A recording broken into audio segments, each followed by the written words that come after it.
So hello and welcome everyone to this event, the Next Genius webinars. This is the Study Medicine Abroad Fair that we are doing in collaboration with the Medic Portal.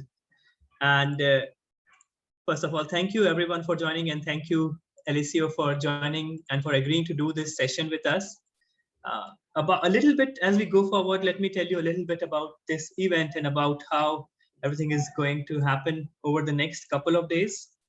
So, and for that, let me just go ahead and share my screen with all of you. So, it's just loading. Basically, over the next 2 days, that is today and tomorrow, Friday and Saturday, we have the Study Medicine Abroad Fair. And it's curated in collaboration with the Medic Portal, which is a leading resource for aspiring medics or students who are planning to pursue medicine in college. And Medic Portal specializes in helping students with the UCAT and the BMAT and medical interview preparation. This event is ideal for students who are planning to pursue medicine abroad.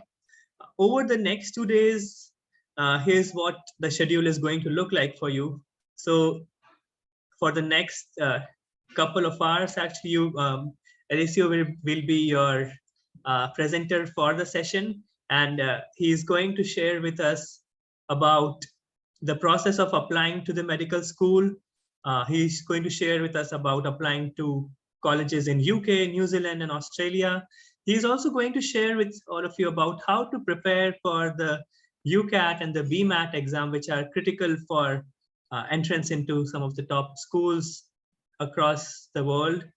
Then he'll share with us about the process, the interview process, or the multi-mini interviews, which are very typical, which are very unique to the admissions in medical schools and specifically in the UK.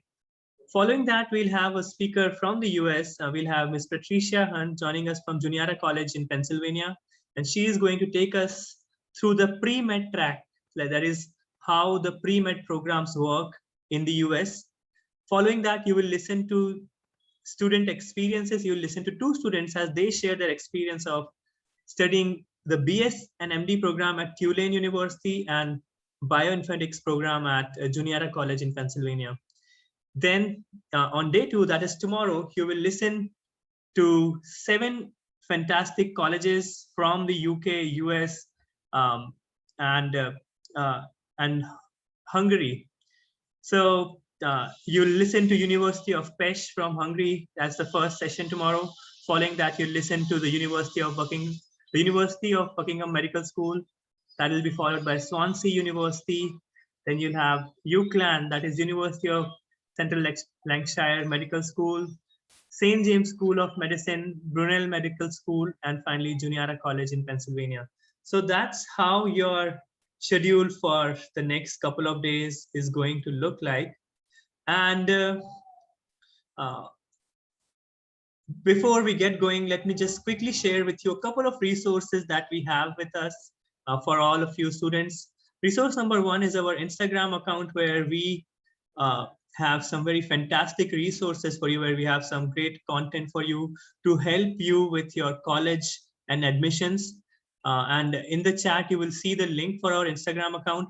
And the second resource is our YouTube channel, again, where we continue to post lots of amazing resources for you to help you with queries related to admissions or colleges and careers. So I encourage all of you to just check out the link which is posted in the chat box, and just go to our YouTube channel and subscribe the channel so that you can gain access to all the videos or all the sort of relevant information which will eventually help you with your college and admissions. And finally, I think we are ready for the session. And before we get going, let me introduce Alessio to you. Alessio Kenda, he is right now going into his 4th year of medical school at University College London. In his 3rd year, he completed an intercalated BSc in Sports and Exercise Medical Sciences at UCL, graduating with first-class honors. Alessio has worked at the Medic portal for 2 years, tutoring students preparing for UCAT, BMAT, and the medical school interviews, as well as providing guidance in personal statement writing. Outside of academia, he has volunteered with St. John's Ambulance as an first aider, and he is keen hockey player and a runner. It's a pleasure, Alessio, to have you here with us today. We are looking forward to learning all about medical school admissions. And before I pass it on to Alessio, let me make a couple of quick announcements. Number one is the session is being recorded. So of course, if you're here, that's great, but you will have access to these recordings on our YouTube channel, the link for which I just shared. And number two is we'll take your questions towards the end of the session. So you can use the Q&A feature and now feel free to ask questions, and we'll take these questions towards the end of the session. With that, I'll pass it on to Alessio. Alessio, once again, thank you for joining us today, and we look forward to learning more about medical school admissions. Thank you so much, Devesh. It's great to be here. Thank you so much for giving us the opportunity to speak. And hello from London, everybody. I'm just going to share my screen so we can get our slides up and running. Here we go. Hopefully this is working. Are you guys able to see the slideshow now? Yes, it's just, yes, we can see it now. Perfect. Okay, so as I said, welcome from the Medic portal. We consider ourselves the medical entry strategy having taught over 40,000 aspiring medics from around the world. We're trusted to deliver UCAT prep as well as BMAT preparation over 150 schools in our school courses, and we're official partners of the Royal Society of Medicine in the UK. So we've been around a little while. This is a little bit about myself. I'm Alessio Kenda. Thank you, Devesh, for the introduction. As he said, I'm going into my 4th year of medical school at University College London. I've been with the Medic portal for 2 years now, having delivered hundreds of hours of UCAT tuition courses, as well as BMAT, interview, and personal statement. So the first hour today, sorry, excuse the sirens. I live between an ambulance depot and a hospital, so a proper medical student in that regard. The outline of today's session, first up for the first hour, is about how to apply to a UK medical school, then talking through European medical schools, followed by medical schools in Australia or New Zealand. And I'm hoping that this should take about 55 minutes to an hour for this first session. Let's begin with studying in the UK. So what are some of the benefits of studying in the UK? Well, all medical degrees here are regulated by the General Medical Council and as a result are internationally respected. Furthermore, many UK universities are world leading in their quality of medical education, and studying in the UK presents a fantastic chance to develop your academic and colloquial English. Finally, the UK is great, lots to see and do on what is a pretty small geographical area. There's historic villages, busy cities, some coasts and dramatic mountains. The UK has it all. As someone who isn't originally from the UK, I've absolutely loved coming here to study. There's a few different routes to become a doctor via medical school in the UK. The first route, and perhaps the most straightforward route, is the undergraduate medicine route. And that's a 5-year undergraduate course, resulting in you qualifying as a doctor, ready to start foundation year training in the UK. The second option here, this is what I'm on at the moment, an undergraduate medicine course with an intercalated BSc. So that's a science degree sort of interspersed within the medical program. So that adds an extra year. It's a 6-year course. The final option is to follow an undergraduate biomedical sciences degree with a postgraduate medicine degree. Now, not all UK universities require a science degree in your undergraduate degree. However, the majority do. Obviously, because you've got an initial degree followed with the medical qualification, that takes a little bit longer. So that's a 7-year process there. So a little bit about application statistics in the UK. So what's the numbers game all about? There's more or less just over 9,000 medical school places on offer in the UK, and universities typically tend to overoffer by about 20%. At the moment, and with the current climate, medicine is far more competitive than ever. There's a chance that many people have been inspired by the COVID effort. However, due to the fall in EU applications, the competitiveness is slightly less so for international students, which is encouraging for you guys applying from India. So there's two sort of avenues that you can take to study medicine in the UK. There's non-private universities and there are private universities. So for example, my university that I study at, UCL, is a non-private university, and actually my background on the Zoom today is of the main quad at UCL.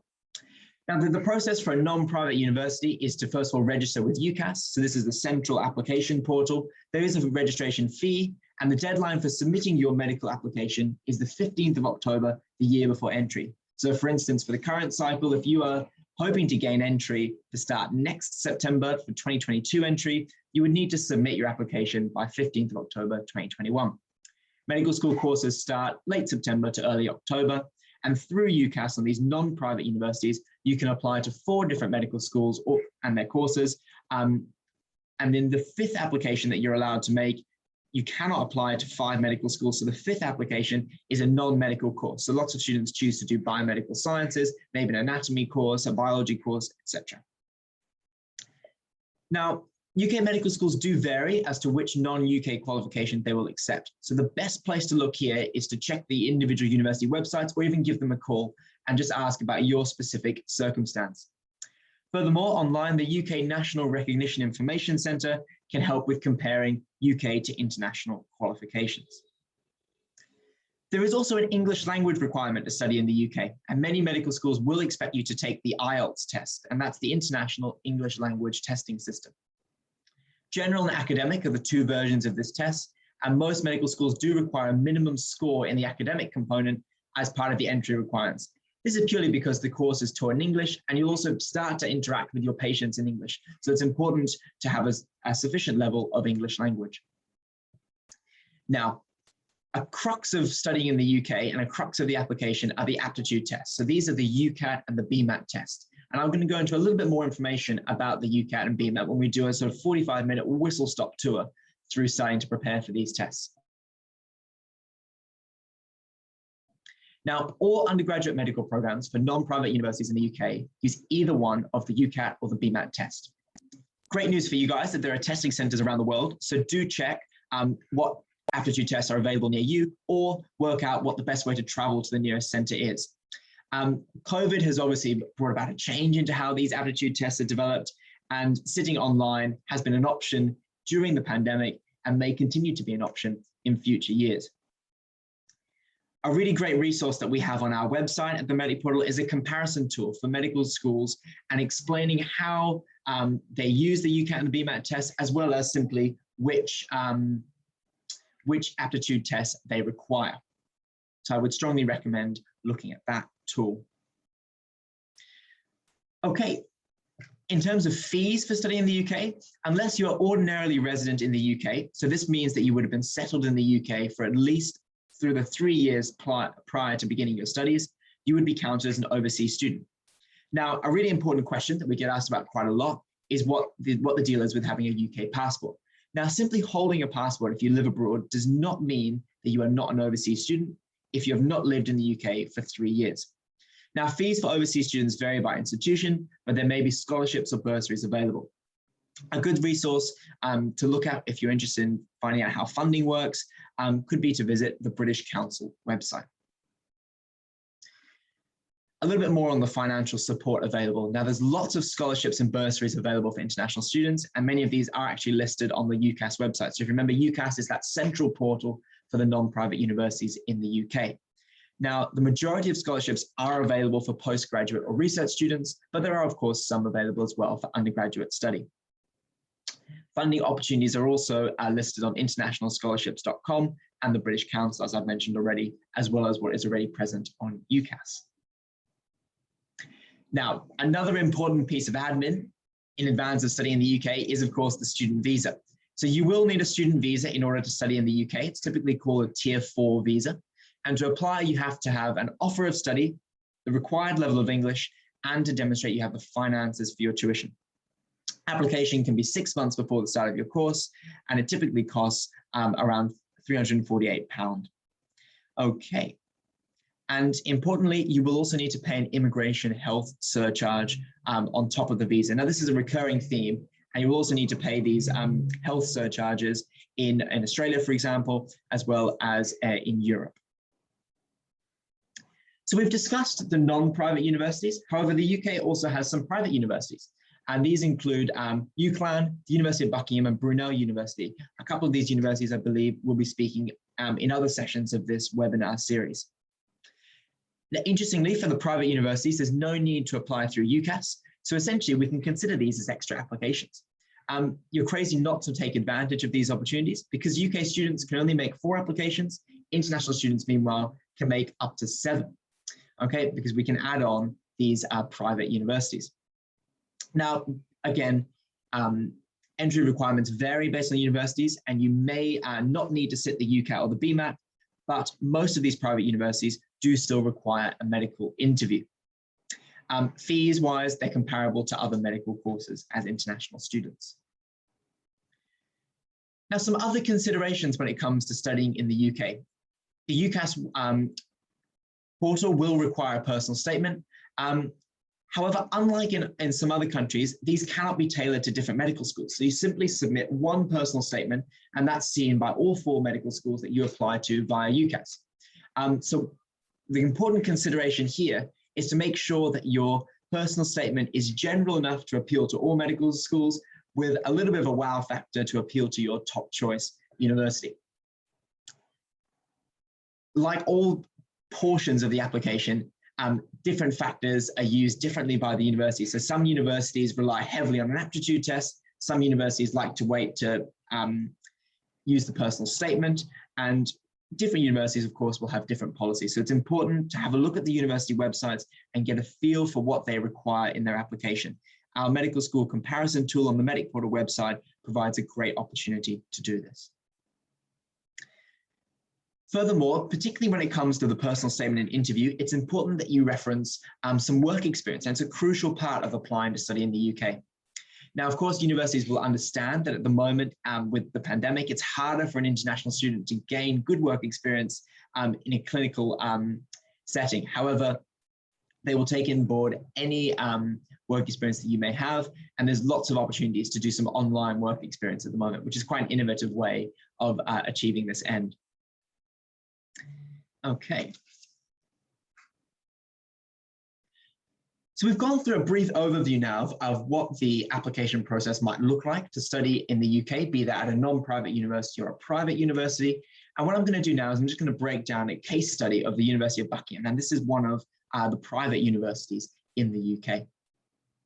It's actually the oldest of the private universities. And as I mentioned, and as a recurring theme with medical degrees in the UK, it's recognised by the UK's General Medical Council, the GMC. The medical course at Buckingham is 4.5 years in length, divided into 2 phases. And the exciting thing is that you will be working with patients from phase 1. So it's hands-on experience from the beginning. And in that first phase, it's about building skills and knowledge. The second, again, is about applying that knowledge in a clinical setting.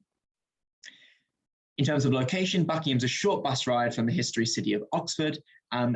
And importantly as well, there's on-site accommodation guaranteed for the first 4 terms, which is great if you're moving to the UK for the first time. In terms of the admin, as a case study, this is just an example. Now, Buckingham may not be the specific university for you. However, I'm simply illustrating it in today's talk just to give you guys a flavor of what the application processes may look like for individual universities. And of course, most of these details are on the university websites. So if Buckingham is not the one for you and you'd like to look at another UK university, again, the process will be similar, but I'm just giving you a flavour at the moment. For Buckingham, applications are made online through their website, and private universities, so not through UCAS. Academic requirements must meet an ABB level standard in 3 subjects, including chemistry or biology, and then you would also need to investigate how they use equivalent qualifications. Again, there's an English language component, and Buckingham University also requires a medical school interview. For Buckingham, it's an MMI, which stands for a multiple mini interview, and more details on the interview will come later in a designated session before we wind up today. Tuition fees for the next cycle will be £38,000 per year for both UK and their overseas students. Okay, so that was an introduction and an overview of studying the application process to study in the UK. Now we're going to jump across the channel and look at what the process may be like to study in Europe. So obviously Europe, terrific place to be, so much culture, so much history, a great place to study. Now the benefit, one of the benefits of studying in Europe is that plenty of courses in Europe are taught in English, and you get to live and work in some of Europe's most interesting countries and cities, from Nicosia in Cyprus to Italy. And I'm going to go through a case study on a university in Milan, universities in Budapest, or even Latvia and Riga. Studying in Europe as well allows you to be sort of an immersive learner of another language, which is important, of course, because you will actually need to study the local language to interact with your patients as best as you can. Okay. Now, the medical doorway is an important thing to be aware of when considering studying in Europe, because a number of European medical schools use medical doorway to manage applications to their programs, in addition to handling requests themselves. Now, Medical Doorway is a website online, and it will allow you to fill in application forms for a number of European schools. They will also help arrange for you to take tests as required by the universities. But of course, different tests are geography dependent, as it were. For instance, there are no testing sites in India, and the nearest geographically would be Hong Kong. So travel arrangements would be important there. So the universities which use the Medical Doorway to help with their application process include Nicosia in Cyprus, several universities in the Czech Republic, Riga University in Latvia, universities in Hungary, Rijeka University in Croatia, as well as Pleven of Bulgaria. Again, similarly to coming to the UK, because the medical course is taught in English in these European courses, they do require a language requirement. So for example, you can see the screenshot on the right here, if I just hover my cursor over it, are the requirements for Riga University if you have not been taught English in high school. So do make sure, if you're considering studying medicine in Europe, you have a look on the university websites and see what level of English is required. As I alluded to before, studying in Europe also brings an additional language requirement other than the English language that the course is taught in, because many courses will also have lessons in the language of the country that you're in. Learning a language as well as medicine is a key part of this course and could be part of the attraction. Of course, learning the local language has obvious practical benefits, like if you go out for a supermarket or a coffee, but will be important for working in clinical settings later on when patients will not be speaking in English. And it's important to be able to build a rapport with those patients. Now, like I did for the UK university when I illustrated the process to apply at Buckingham, I'm just going to quickly talk through a case study for Humanitas University. And here's a picture of the campus there. So Humanitas University is in Milan, and it's a university dedicated to the life sciences. Its degree course in medicine and surgery, 6-year long, has 180 places and is taught entirely in English. The campus also hosts the Mario Lozzato Simulation Center, which is a state-of-the-art laboratory with simulation centers and cutting-edge anatomical devices. So great resources for a medical student. Importantly as well, a medical degree from Humanitas is internationally recognized, and the course will prepare you for applications for residency in the USA, should that be something that you're interested in. So $20,000 is the fee for the 2021-22 academic year. Now, what is the admin involved in applying to Humanitas University? So firstly, you would register your application directly on their website and create an account on their My Portal. Using their account, you can register for the Humat test. Now, this is an aptitude test. It's the Humanitas' bespoke aptitude test for their medical school applicants, testing your scientific thinking as well as your academic literacy. You would then need to take the additional training obligation, which helps the university identify any gaps in your knowledge. Of course, in terms of school level requirements, applicants to Humanitas will require a secondary school diploma or to have attended the last year of secondary education. At Humanitas, there are scholarships available for non-EU students depending on your performance in the Humat test, and there are 4 scholarships available per year worth €16,000 paid each year depending on academic performance. Further admin in terms of coming to Italy, you would need to apply for a residency permit, and you can apply for said permit within 8 days of arriving in Italy. You must also present an individual health insurance, and there's a couple of different options to do this here. Okay, again, visas, residency permits, and health insurance is a recurring theme in terms of being an international student and studying abroad, be that in the UK, Europe, or indeed Australia and New Zealand. Okay, so I've been through and talked a little bit about the process studying medicine in the UK. We've been through Europe and we went through a case study of Humanitas in Milan. And now I'm going to talk a little bit about what it could be, what studying in Australia or New Zealand might involve. So of course, there's a great choice of courses in both of these countries. 5 Australian universities have been ranked in the top 50 medical schools in the world, and these include universities of Sydney, Melbourne, and Queensland. Now, outside of medicine, you also get the benefit of living in a great country with a great quality of life. Important to note in Australia and New Zealand, many of the courses in these countries are postgraduate courses, but some are undergraduate courses and some have assured entry pathways. So do make sure that you know the ins and outs of the individual university that you're interested in. Now, it probably feels like I'm throwing loads of university names at you and I'm talking about all these different application processes. I think it's great that there's so many fantastic medical schools out there, but what that does mean is that when you're considering where to apply, you need to find the university that's best suited to you. Now, of course, the case studies that I go through today may not necessarily be the universities for you, but what I'm doing is I'm giving you a flavor. So in terms of choosing an individual medical school or indeed a country to study in, I would make sure that that's as personalized a decision as possible. Look at the university websites, see if you can attend any online open days, get a feel for the courses, try to figure out which mode of study, which course type might be best for you. I'll give you a little bit more information about that when we talk specifically in detail about the UK application process. However, it's important that this decision is your own personal one. Now, the process to study in Australia and New Zealand is through individual university websites. So international applicants apply to the universities through their websites. Now, for domestic students, so Aussies and Kiwis, there are local services, but they don't apply for the international students. Okay, the language requirements to study in Australia and New Zealand. Now, of course, Australia and New Zealand are both English-speaking nations, so a high level of English is required for courses, using Australia as an example here. However, you will not need to learn an additional language on top because, of course, you'll be communicating with your patients in English. So the exact criteria varies, but an example from the University of Adelaide in South Australia is shown here. Okay, so again, looking to require the IELTS test, and that's perhaps the most universally accepted version of this English language test. Now, in terms of aptitude tests, many universities in Australia and New Zealand require the UCAT, and it's specifically called the UCAT ANZ.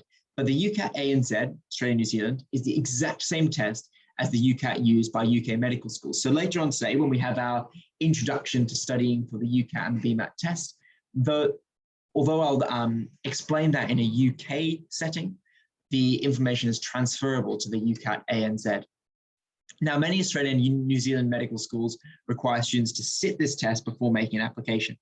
It can be sat in any Pearson VUE test centre across the world, and if sat outside Australia and New Zealand, you can see the fee there on the screen there in Aussie dollars. Importantly, for postgraduate degrees, which are very common in Australia and New Zealand, you may need to sit the GAMSAT instead, and that's just another aptitude test.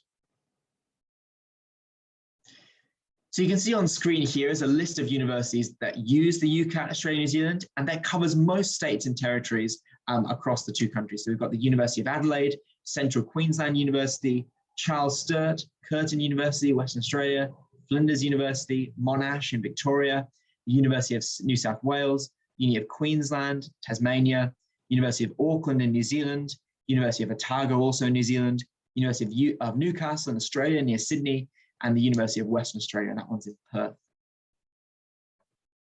So like I did for Europe and the UK, I'm just going to quickly go through a case study of studying medicine at the University of Melbourne, so in Victoria, southeastern Australia. So University of Melbourne was ranked as the best medical school in Australia by the Times Higher Education Guide, so a great place to study. It's designed for students who have completed an undergraduate degree. It's a 4-year course blending a mix of practical and academic training, and that tends to be what in the UK we might refer to as an integrated course. Obviously, being in Melbourne, great location on the Victorian coast, being in a vibrant and exciting sort of cultural city. And again, we can see the fees on the screen there. They'll be in AUD, Aussie dollars. So the entry requirements for the University of Melbourne are to sit the GAMSAT or the MCAT if you're an applicant living outside Australia at the time of application only. So if you're resident in India, you would need to sit the MCAT. Then you would submit your application directly to the university through their website, performing an MMI interview in late September, which can be online for international applicants. Remembering that, of course, Australian academic cycles is on the calendar year rather than September to June. Again, as a becoming recurrent theme, overseas student health cover is important coming to study at University of Melbourne, and you would need to arrange this before you can receive a visa. You can use the University of Melbourne preferred provider, which is Bupa, or your own health cover choice. And of course, once you have been accepted onto a degree and have your health cover, you're able to apply for your student visa to study in Australia. Now, what I've done, we've moved through it quite swiftly, which is great, so we can use a little bit more time to cover the UCAT and the BMAT. Just like to introduce what support we can give you at the Medic Portal. Now, on our website, there's a range of blogs and pieces on applying to universities in different countries. We also offer general advice sessions, and you can see access to these on our websites. And these are ideal for students who would like further guidance on their application, discussing individual medical schools, what might work best for them. And I would really recommend our bespoke package as well. And this is something that I've been involved with, preparing many international students in their applications to the UK and to Europe. So I've taught a couple of students, for instance, applying for medical school from Hong Kong and Singapore on this bespoke package, helping them give themselves the best chance of applying in the UK is what I've been focusing on. Okay. Devesh, we're running slightly ahead of time. Yes. However, we'd like to bank some time to spend a little bit longer on the UCAT and BMAT. So we're good to just plow on with the UK. Alice, just a second. So before we get going, let's just take up a few questions. And once we take up these few questions, then we can go ahead. And I also have a quick poll to run. So I can run that poll. And then we can move forward to the application process, right? Perfect. Okay. So I have some questions coming in, and maybe I can just go ahead and read out for you, and then you can answer some of these questions, yeah? Absolutely. Okay, so the first question is residency a part of the UK Medic program? Okay, so residency tends to be a little bit more of an American phrase, and you watch shows like Grey's Anatomy, and they're the kind of terms that are used in there. In the UK, when we say we have clinical exposure as part of a medical course, so typically you'll spend the earlier years of a course learning kind of what different conditions might be and the biomedical science underpinning medical practice, and then you would spend the later years, we call it on placement rather than on residency, and that's where you are attached to different specialties in a hospital, and you go around for your last 3 years rotating between specialties, learning on the job and gaining clinical exposure. So I think that perhaps is the best answer to your question. Let me know if there's a follow-up from that one. Absolutely. I think that answers it pretty well. Thank you for answering that. The next question is, you mentioned about the IELTS and the English proficiency requirements. Now, are there some ways in which this can be waived off for some students? Like if they have taken IB or the Cambridge curriculum in high school, can this requirement be waived off for some of them? Right. So this is a really good question. And this would require looking at the individual university website, because universities are subtly different in what they require. So I wouldn't want to give a catch-all answer here when it's important to just check the individual universities for their entry requirements. I'm afraid I can't give a more detailed answer to that one, Devesh. No, absolutely. Actually, that makes sense. Yes, it depends from university to university. So if you're looking at a certain university, and if you are looking at the English proficiency requirement, just check out their application requirements page, and you'll find out whether there are ways for getting your English proficiency requirement waived off. Okay, my next question is, Alessio, is there any minimum age for applying to the universities in the UK, the student is specifically asking if there's a minimum age of applying to University of Buckingham Medical School?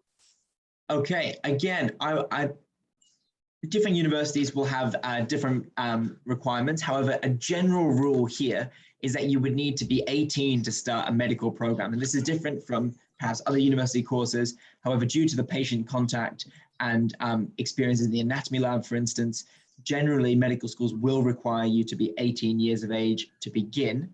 However, again, it would vary based on individual medical schools. I would say, though, that you would need to be 18 or at least turn 18 very soon after beginning medical school to start the program.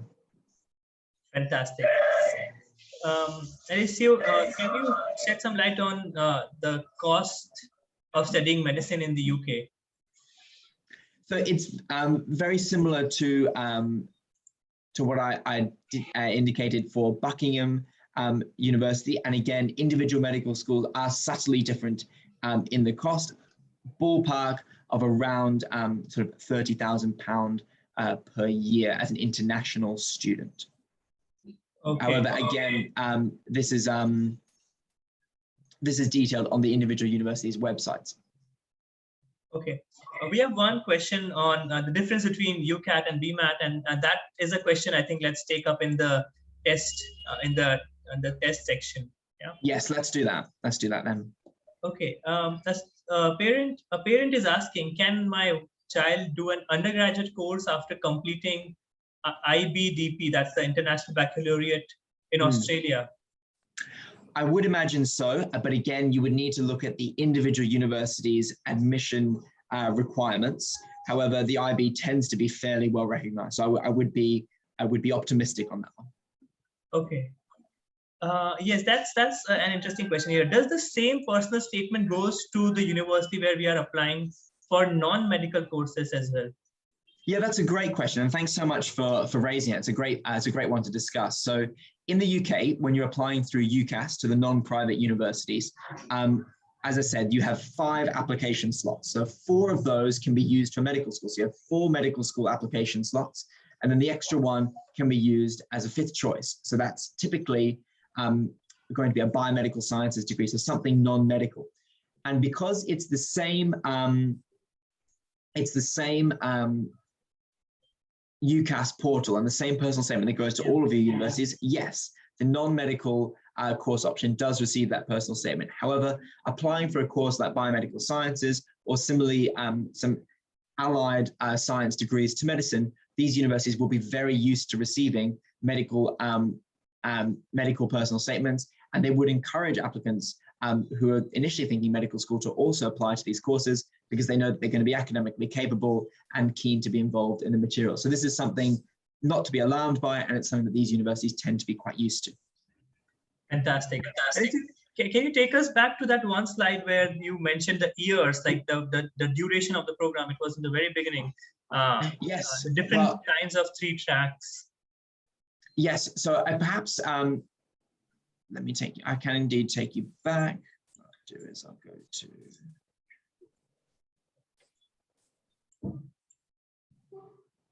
Is this the one you're after? Yes, this is the one. Yes. Can you take this? Yes. Yes. Yeah, absolutely. More than happy to talk through this one again. So these are the 3 main routes to studying in the UK. So school leavers who simply go into an undergraduate medicine program, that will typically take 5 years. So a good example of that sort of course might be St George's in London. Undergraduate medicine with an integrated BSc. This is what I'm doing at the moment at UCL. So this is, I started university on this course directly after leaving school, so undergraduate. And in my 3rd year, so last year, I did the intercalated BSc year. And this is similarly offered at many medical schools up and down the country. In London, other ones that include it are King's, Queen Mary, where it's optional, and Imperial as well. Where you're not looking for an undergraduate route, the postgraduate medicine route begins with an undergraduate degree, typically in biomedical sciences. However, some universities, for instance, Swansea in the UK, don't always require a science degree. And then most undergraduate degrees in the UK, at least, are 3 years long, and then postgraduate medicine tends to be 4 years. Would you like me to cover anything else on these? Slide? I think that's perfect. And there are many more questions coming, but there are a lot of them are about the application process. So I think we would be okay to move forward to the next part. And before moving forward to the next portion of the presentation, I have a few quick poll questions for all of you. So I would just appreciate if you could answer this poll. My question number one is, when you are watching these webinars, how is your engagement? So I'm just launching the poll right now. And if you could just answer the poll, do you listen attentively and make notes, or do you ask questions as well, or something else?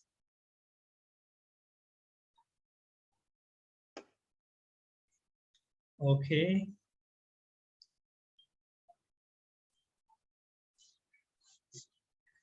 Fantastic. Just 5 more seconds before we close the poll. Okay, that's great. Thank you. That's my question number one. My question number two is coming up right now. How did you get to know about the Next Genius webinars? Actually, how did you get to know about this, the Study Medicine Abroad Fair? I think that would be a more reasonable question to ask.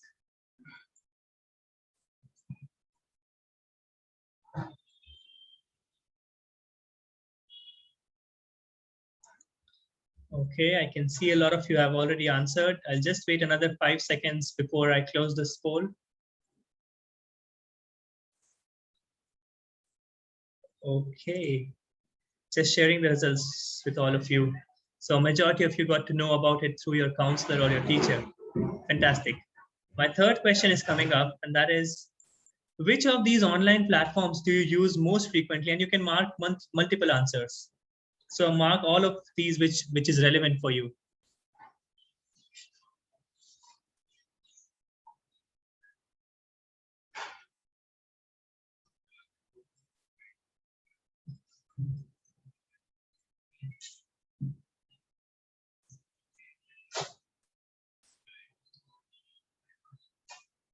Okay, just 5 more seconds.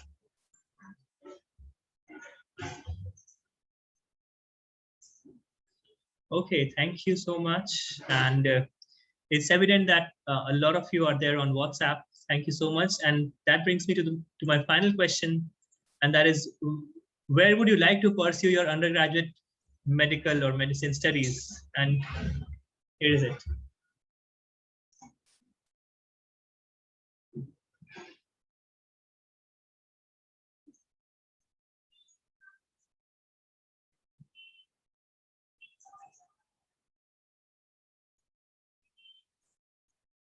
Okay, another 10 seconds before closing.